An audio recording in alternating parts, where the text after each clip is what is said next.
Welcome back to the shop. I'm Jeff from Today's Craftsman, and if you've been tuning into the American Craftsman podcast that John and I put out every week, you know that I've been working on my own kitchen for the last 4 years, but I'm finally getting towards the end, and we're hosting Thanksgiving this year, which is coming up in like, I don't know, 6-7 weeks. So I need to build a kitchen table. So I came up with a very simple and quick design. I want to show you around the table and show you how easy it is to build. Maybe you could build it yourself. This table is a solid cherry table. So the top here is 84 inches long, so it's a 7-foot long table. And we're just a little over 36 now, so we're gonna finish at about 37 inches wide. Have 2 trestles for the legs, and you can see we have this stretcher here in the middle, and this will get a curve cut into it, and we could show you the joinery here, how these are joined together. But one of the last steps that I need to do is actually put an undercut on this table. So this is 5/4 thick material, so we're about 1 inch thick right now, and the side profile is just a little bit chunky. So we're actually gonna taper this back. We'll leave, say 5/8 or 1/2 inch here on the edge and taper it back a couple inches. Really lightens up the table, makes it look less clunky because a 1 inch thick edge can look a little thick. So we can pull this apart and give you a closer look. Looking at one of our trestles here, so all of this is made out of 5/4. I didn't have any 8/4, so I actually glued up 2 pieces of 5/4 to build these trestles. So they're 2 inches wide and 3 inches tall. And I actually thinned out these uprights a little bit to give a little bit of a shadow line there. And the joinery here is a 14 by 140 millimeter domino. So a big floating tenon. It goes almost all the way to the bottom of this piece. It's about 6 inches long almost. And just one of them in there with some glue. I cut a taper in these, so I came down 2 inches, so we have a square end, and just came 1 inch off of here and connected the dots. So I cut that on the bandsaw and then sanded it straight on the edge sander. And these are just, rectangles. Down here, we have a half lap joint. So this stretcher, I guess you would call it, is half lapped into this top trestle. So what we can do is knock that apart and show you. So I'm just gonna block this up.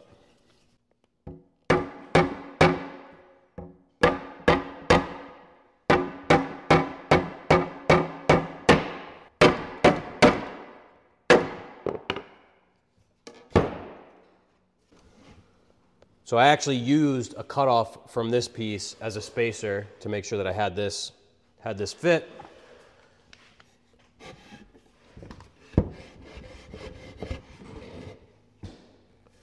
You can see here, I have just I don't know what that is, say 3/4 of an inch or 7/8 inch deep notch in the top part of this trestle. And I did that on the table saw. You can see those multiple cuts. I'm not worried about this being a perfectly clean bottom because these pieces are going to mesh together. And then I did the same thing here on this stretcher piece. So this is bigger. It's 2 inches, about 2 inches by 2 inches. That'll really help lock these 2 trestles together because you have this big, it's almost like a key, they're keyed in together, and it's going to prevent them from moving. So let's get this top marked out, and we'll show you how we're going to put this big undercut on it. Have the base of the table all taken apart. You can see we only have 3 parts in the base and the top, so a nice simple table, only 4 parts. The main tool we're going to be using is this here. You may have seen this on one of our previous videos. It's a cordless power planer. So this will make quick work of this cherry. And before we get started, we need to make some reference marks to work to. So we use a couple combo squares. Actually a double square, 4-inch double square, and this is a cool Veritas square that they don't make anymore. I think it was called a cabinet maker square, but this is nice, has a nice big blade on it. So we have this set to 3.5 and this set to 5/8. So we can go around and actually mark into the table 3.5, and we'll mark up 5/8. You may think we switched out these tops, but before we made a huge mistake, we flipped it over, so that was actually the good side of the table that you were looking at. This is the bottom, which hasn't been scraped or had any sanding done to it yet. So first we'll mark into the table. So we have our 3.5 inch square here, and I'm just gonna run this around.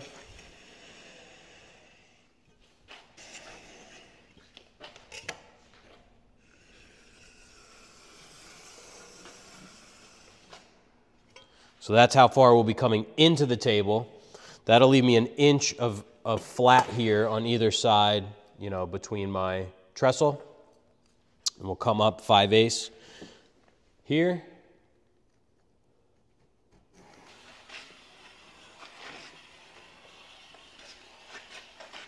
Top is all marked. We clamped it down to the table. And we're gonna do the long grain first. That way, when we do the end grain, we don't blow out the end. I have the power plane set to a 16th here. We'll see, I might turn that up a little bit to take a heavier cut. No vacuum. It's nice to not be tethered down to a vacuum in this situation. We are gonna have some dust flying, but I don't think it should be too bad. So nothing to it on this one, but to just get after it. So we're gonna start here and work our way down.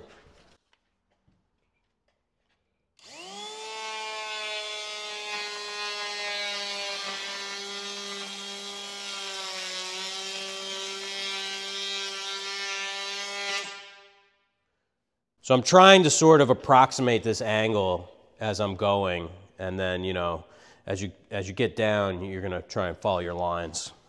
But now I have a flat reference surface.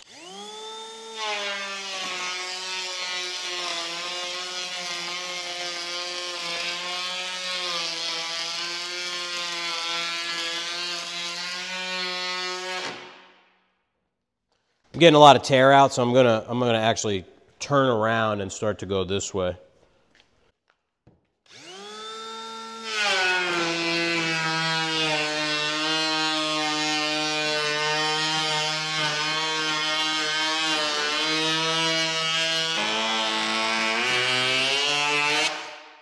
Have both of our long edges done, and you can see that, you know, we're not quite up to this line. We've got some high spots. We're pretty close here on the edge.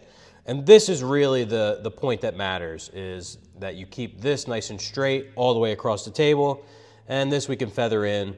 You're never gonna be able to see this, and we'll just sort of fare that out when we sand this.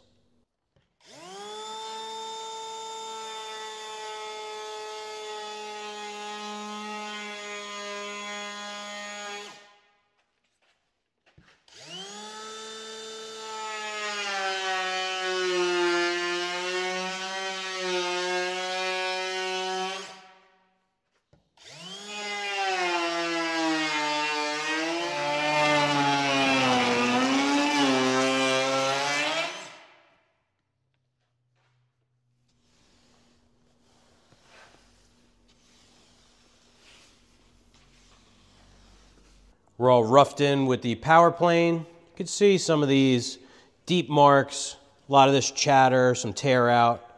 So what we're gonna do now is take a 6-inch sander, has a nice big reference surface, and we're gonna feather all this in. We're gonna make these corners connect, but we're gonna continue to keep an eye on this line because, again, that's the most important part of this, is that we maintain that even dimension across the edge. So have the Rotex with 100 grit. You could use 80 grit, and we'll just feather this in.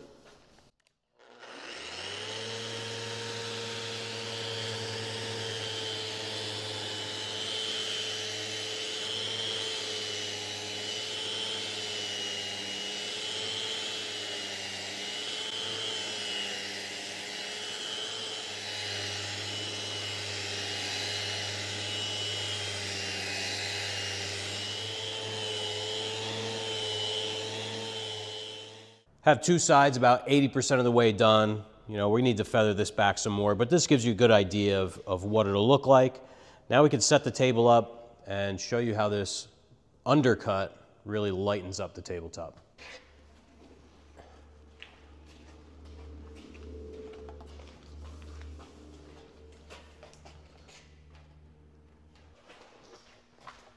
All right.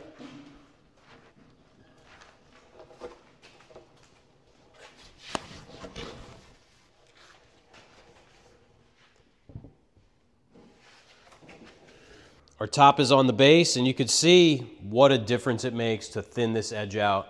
Again, we have a lot of work to do to get it perfect, but just having this 5/8 versus an inch makes it so much more elegant. A big chunky top like that with a square edge just sort of has a real blocky look to it. This is much nicer. So this will be in my kitchen pretty soon. If you'd like to build this, we will have plans available, and we're going to be giving them away for a limited time, so make sure you head over to the website and check that out.